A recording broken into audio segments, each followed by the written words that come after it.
Mark Rogers TV, just minutes after Virginia blown out by Boise State 56-14, and this Cavalier team has lost more close games seemingly to high-caliber teams than just about any sub-500 team in college football in recent years. They've lost close games time and time again. UCLA last year, Notre Dame just a few weeks ago, but this one, not even close. This was an embarrassing loss for Virginia at home against the backup quarterback, a game in which Vegas saw the Broncos winning by 1 point. Boise State came in as a 1-point favorite in this game at Virginia, traveling 2,000 miles away, and Boise State with a backup quarterback with very, very limited experience and not against this caliber team, still wins by 42 points. This was a dismal effort by Virginia. But let's talk about Boise State first of all. Brett Rypien,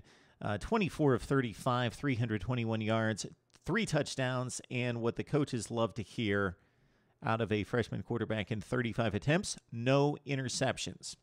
Didn't do anything special, maintained his poise on the road, played from in front most of the game. Once Boise State scored on their first defensive possession, we'll get to that in just a second, the Broncos never looked back. It was a 17-7 game. It was 29-14 after Virginia scored a long touchdown. That's just about as close as this game was. It was never really in doubt after the first quarter. So Rypien, you might recognize the name, of course, his father, Mark Rypien, 1991 Super Bowl MVP for the Washington Redskins over the Buffalo Bills, replacing Ryan Finley, who broke his ankle. So he's going to be out for quite some time, if not the entire season, a la J.T. Barrett after he broke his ankle. Ryan Finley broke an ankle against Idaho last week in Boise's 52-0 win. So Rypien comes in. He plays rather well. Jeremy McNichols, this kid knows how to find the end zone. He now has 10 touchdowns. He is one of several Boise State running backs that get the job done. Just 9 carries for 69 yards. He caught 5 out of the backfield for 47 yards. The kid that's really impressive in the passing game is Thomas Sperbeck, who caught 5 for 121 and 2 touchdowns. He's a big tight end. He runs precise routes, catches the football, obviously, and gets the job done on this night.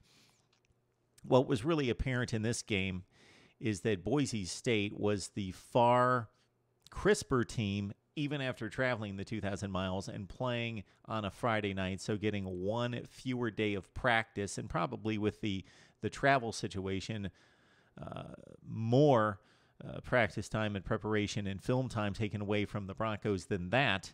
They were more technically sound, crisper, more fundamentally sound tackling in the secondary than Virginia. Virginia missed so many tackles in the secondary and let Boise State off the hook on several third down plays.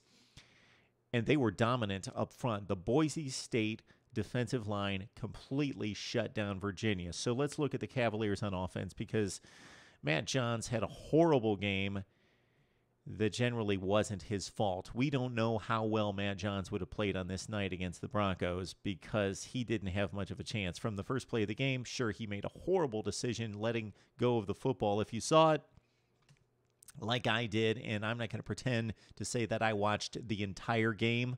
I saw 3 quarters. I had seen enough.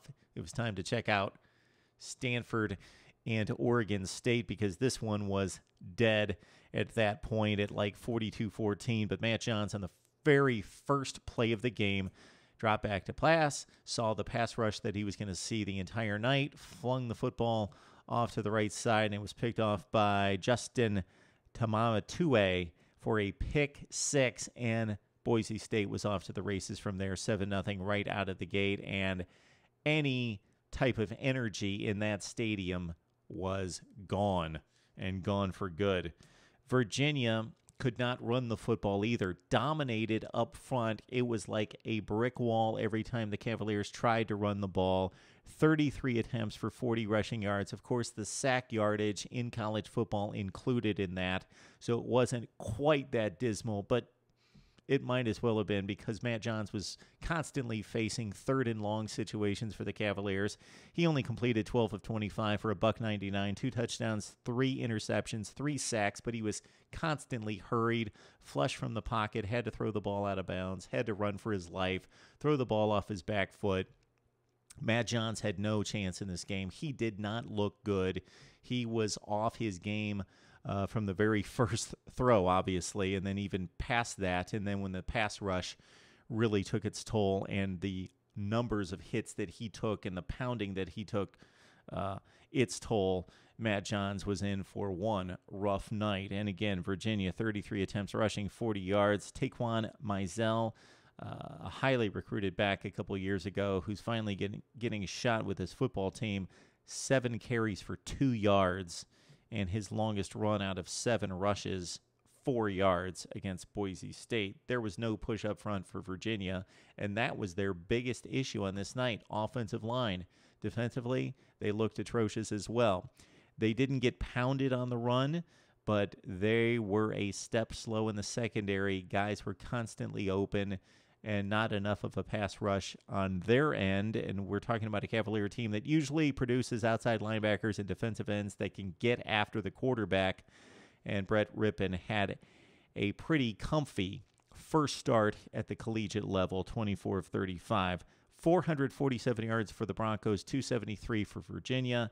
This is a Boise State team that moves on to take on Hawaii. The Broncos, of course, only losing to the miracle worker Tanner Mangum and BYU. Otherwise, they would be unscathed early on, but they're at 3-1, and Virginia closes out a treacherous first month against the most difficult non-conference schedule in college football at 1-3. They slipped by William and Mary last week, 35-29. Otherwise, should have beat Notre Dame, but they couldn't close the deal against the Irish at home, 27-26, or they had the 27-26 lead. They lost, 32-27, 34-27, I believe.